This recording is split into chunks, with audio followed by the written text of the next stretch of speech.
Murakeye kumwe na wa mukobwa wanyu mukunda, wa mukobwa ubakunda, wa mukobwa udahwema kubahereza ibyiza, wa mukobwa uhora uhari ku bwanyu.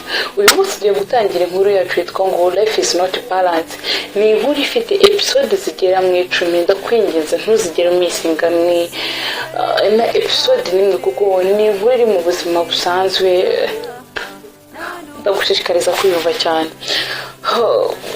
Dutangiriye ahantu umwana w'umukobwa yaravuye ku ishuri, nibwo yasanze umwe muri za mayibobo zirara hanze, cyangwa babana baba badafite ababyeyi, babana baba batakaje buri kimwe cyose bari bafite, arimo arasaba ibyo kurya. Umwana w'umukobwa ati no, uri gusaba ibyo kurya waba cyabaye iki?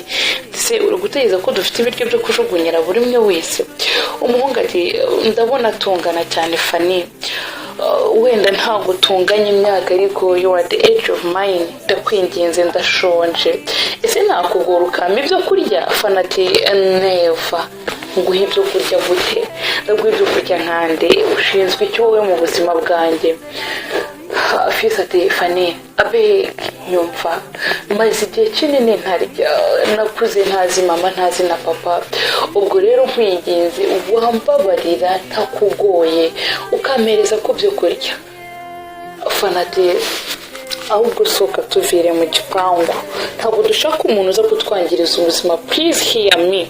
Ndavuze ngo mbare rimwe kabiri gatatu wasohotse hano. Yari umwana w'umukobwa ufite imyaka 13 14, birumvikana yari umwana wo mu bakire wo mu ngagari, wa mwana ubona buri kimwe cyose. Fils ati nitwa Fils, wenda uri kubona inkweto zaranshikiyeho ndabyumva, ariko ese basi wakihangana ukanyumva for last time, wambabariye ukama ibyo kurya? Fanny ati ndavuze ngo sohoka va hano, nta mwanya na muto ufite wo kwirirwa nkwangizaho.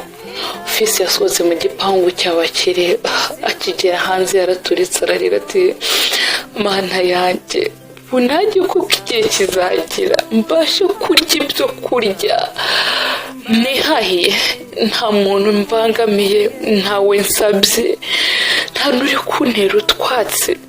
Ati ndabizi kuri Imana ishoboye byose, Imana itajya ibeshya, ndabizi Imana uzabikora. Nayo marira Fils yarize ari kuvuga, arangije ati nyagasani ndagusaba ikintu kimwe, uzamfashe basi mu buzima bwanjye, nanjye nzabeho, wenda ndumwe mu bana bafite ibyo kurya, mu bana bashobora kuba wenda batarustinga each and everything, ngo kuko umwana w'umuhungu yababaye. Arangije niko gutaha ajya kurara muri rigori n'undi aho yari asanzwe arara. Fanny nawe ati mama, hano haje wamfunguriye baza kunsaba ibyo kurya, ariko nabonaga ntazi. Mama ati mwana wanjye ujye utanga, rega sinigatebe gatoki ntawamenya, uyu munsi dufite amafaranga, ejo dushobora kuyabura. Ati kandi ikiye nanone ubuzima burahinduka, rero wamfunguriye nubwo yagusabye nawe ejo ushobora kuba wamusaba. Fanny ati ase mama, urumva ngiye wamfunguriye navuga n'iki nawe? Anyway, nabonaga ari umujama ntazi ukuntu ameze, ariko namwirukanye kure cyane. Umukecuru ati oya pe, ntabwo byari ngombwa ko wirukana umwana umeze gutyo nabwo.